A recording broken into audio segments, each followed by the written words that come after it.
नमस्कार दोस्तों, स्वागत है आप सभी का हमारे YouTube channel biochem classes Prayagraj में। तो आज के इस वीडियो लेक्चर में हम अभिक्रिया की आणविकता और कोटि की तुलना करेंगे, यानी अभिक्रिया की आणविकता और कोटि में अंतर को समझेंगे। और ये प्रश्न आपके एग्ज़ाम में लगातार रिपीट होते रहते हैं। तो चलिए शुरू करते हैं इस वीडियो को। तो दो चीज़ दिया हुआ है, एक है आणविकता जिसको इंग्लिश में मॉलिक्यूलैरिटी भी कहते हैं, और दूसरी है कोटि जिसको इंग्लिश में कहते हैं ऑर्डर। तो ये जो है टॉपिक आपका चैप्टर नंबर 3 का टॉपिक है, और इसमें ये अंतर काफ़ी मात्रा में पूछा जाता है।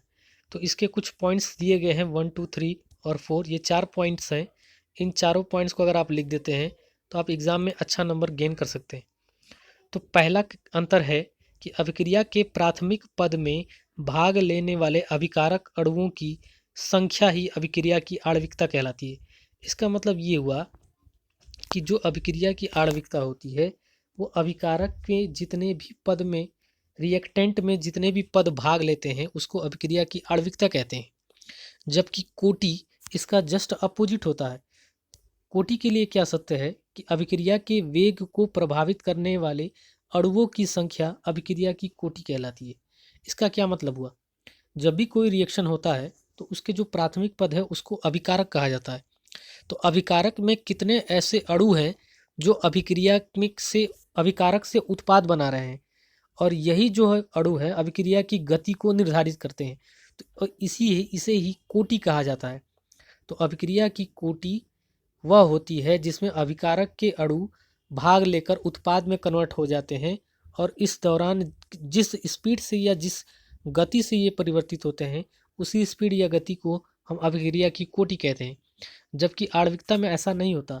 आणविकता के अंदर कितने अणु हैं वो आप गिनकर भी बता सकते हैं, जबकि कोटि के अंदर आप अणुओं की संख्या को गिनकर नहीं बता सकते। नेक्स्ट है पॉइंट नंबर 2। पॉइंट नंबर 2 कहता है कि अभिक्रिया की आणविकता उसकी रसायन मिति तथा क्रियाविधि द्वारा ज्ञात करते हैं, अतः आणविकता एक सैद्धांतिक मान है।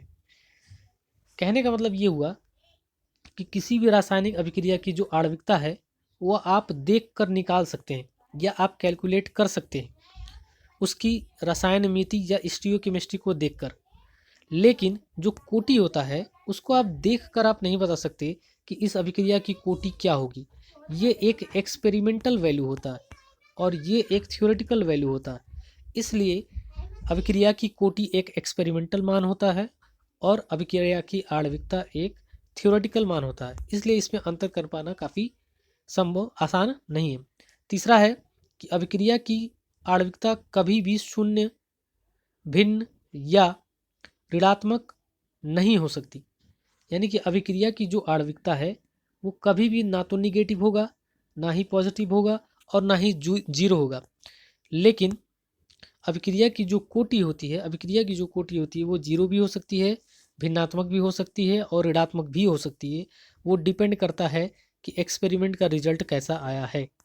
नेक्स्ट है चौथा, अभिक्रिया की जो आणविकता होती है अभिक्रिया पथ में भाग लेने वाले अणुओं की संख्या को बताती है। जबकि अभिक्रिया की जो कोटि होती है जबकि अभिक्रिया की जो कोटि होती है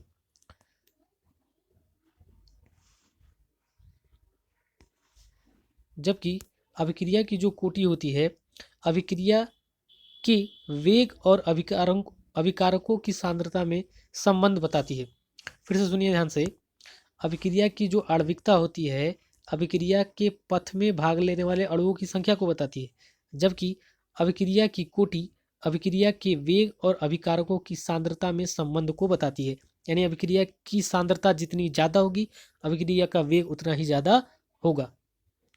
ठीक है, तो मिलते हैं नेक्स्ट वीडियो में।